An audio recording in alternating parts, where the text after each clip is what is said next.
kujya kureba iwacu. Satani ari gukomeza kwitukuza. Mana gira ugire icyo ungorera ungize muri iri joro. Ubwo mana ngasenga amazamuka, mana bikanga. Nduma ku mukecuru w'umudige wo haruguru araza,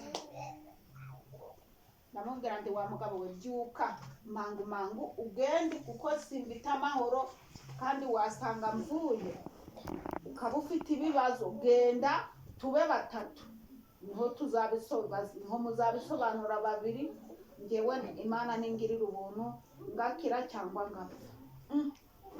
Mana araza arasaba, turasaba Mana we. Ahavuye numva ndorohewe. Amaze kugenda urubuto rwongera ruranduma koko.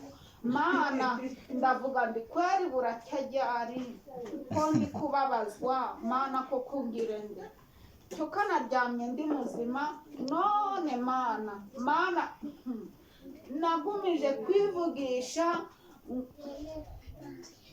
Mana nguma ndi njyenyine. Mana ndavuga ndi Mana uramutse ungijije bugake ndi guhumeka umwuka w'abazima, nagenda ngagushima.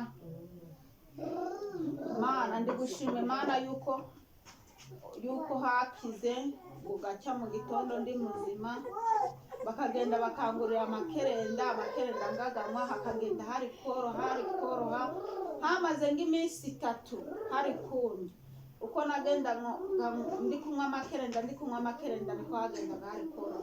Mana mbona ndakize mbaye muzima.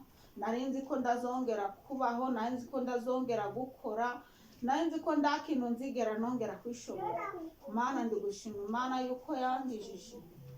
Mana uri mu ijuru nari mfite n'isende ndi kuza ndazitaye.